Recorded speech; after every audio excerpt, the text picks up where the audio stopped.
क्या आप जानते हैं कि कागज का आविष्कार किसने और कब किया था? शायद ही ऐसा कोई व्यक्ति होगा जिसने कागज का उपयोग नहीं किया होगा। करीब 3500 बीसी में मिस्र में कागज को बनाने के लिए पेपिरस नाम के पौधे का इस्तेमाल किया जाता था, जो नील नदी के पास उगता था। कालांतर में इसी पौधे के नाम पर पेपर का नाम पड़ा।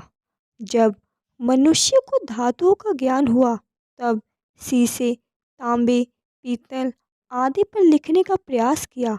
यह कार्य अत्यंत कठिन था। प्राचीन काल में लिखने के लिए ताड़पत्रों का प्रयोग किया जाता था। इसके साथ साथ ताम्रपत्र, शिलालेख और लकड़ी पर लिखा जाता था। भोजपत्र पर्वतीय क्षेत्र में पाए जाने वाला एक वृक्ष है, जिसके तनों की छाल कागज की तरह पतली और हल्की रंग की परत से लिपटी रहती है। वृक्ष इस परत को स्वयं छोड़ते हैं। इसी परत को भोजपत्र कहते हैं।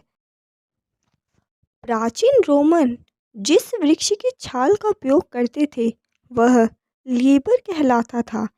इसी से पुस्तक के लिए लीबर शब्द का जन्म हुआ। आगे चलकर लाइब्रेरी शब्द की उत्पत्ति इसी से हुई। आधुनिक पेपर की शुरुआत चीन से हुई। 105 एडी में हान राजवंश के समय काई लून ने कागज का आविष्कार किया। चीन में सांग वंश इतिहास की पहली ऐसी सरकार थी जिसने कागजी मुद्रा जारी की। काई लून ने एक बार मधुमक्खी और तेतैयों को देखा कि वो अपना घर बनाने के लिए एक पौधे का मगज लेकर अपने मुंह में चबाते और नरम करते, फिर अपने पैरों का इस्तेमाल करके उस मगज को फैलाते और अपना घर बना लेते। इसी करिश्मा को देखने के बाद काइलोन को ये ख्याल आया कि वो इस तकनीक को इस्तेमाल करके कागज को बना सकता है, जिसके लिए उन्हें एक पौधा का मगज, पानी और एक छन्नी चाहिए था। शुरू में काइलोन ने हेम्प पौधे का मुगज पानी में मिलाकर थोड़ा सा गाढ़ा मिश्रण बनाया था। इस मिश्रण को एक छन्नी में डुबोते।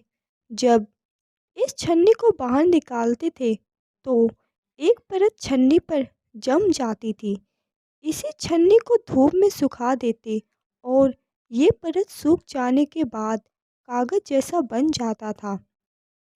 कागज बनाने की तकनीक को चीन के लोगों ने किसी को बताना नहीं चाहते थे।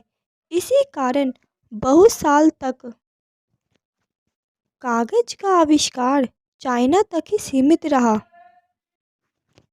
6वीं शताब्दी में कागज का आविष्कार कोरिया में पहुंचा और वहां से एक साधु ने इस आविष्कार को जापान में पहुंचाया। 751 एडी में जब अरब और चीनियों के बीच बैटल ऑफ तलाश हुआ था, इस लड़ाई में चीन की हार हो गई। कई लोग कैदी बन गए। अरब में यह दस्तूर था कि कैदी को रिहा करने के बदले में कैदी अरब के लोगों को कुछ नई चीज़ों को शिक्षा देनी पड़ता था। इस युद्ध का सबसे बड़ा परिणाम यह हुआ कि यूरोप और अरब के लोगों ने कागज बनाने की कला सीख ली। उन्हें समरकंद लाया गया। इन्हीं लोगों की वजह से विश्व में पहली बार चीन के बाहर लोगों ने कागज बनाने की कला सीखी। अरब में सबसे पहले कागज का कारखाना समरकंद में बनाया गया था। 10वीं सदी तक यह पूरे अरब में कागज का इस्तेमाल शुरू हो गया था। इतिहासकारों के मुताबिक चीन के बाद भारत वह देश है जहां कागज के बनाने और इसके इस्तेमाल करने के प्रमाण मिले हैं।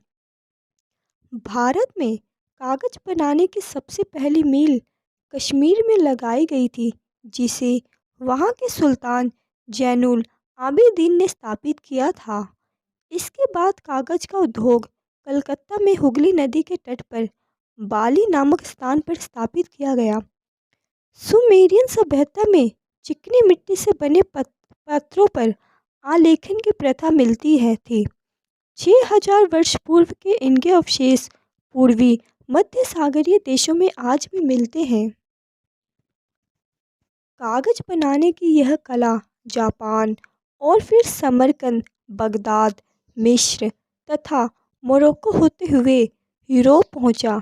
यूरोप में सबसे पहले कागज का निर्माण सन 1150 में स्पेन में हुआ। स्पेन वासी कागज बनाने को ज्ञान अपने साथ अमेरिका ले गए।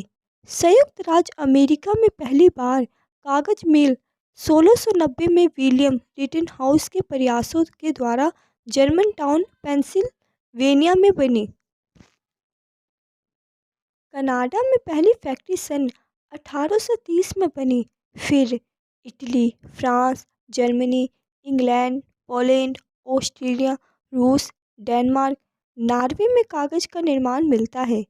जैसे जैसे कागज का आविष्कार बढ़ने लगा, लोगों को पढ़ने की लिखने की जिज्ञासा भी बढ़ती गई।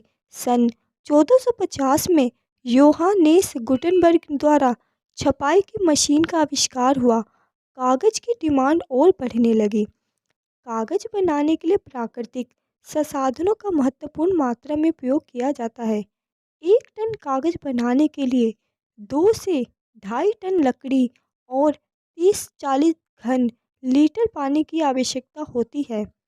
आज कागज ऐसी चीज बन गया है जिसका इस्तेमाल दुनिया के सभी देश कर रहे हैं। यह सस्ता और लिखने के लिए भी आसान होता है। इस आविष्कार के लिए काई लून को कागज का संत कहा जाता है।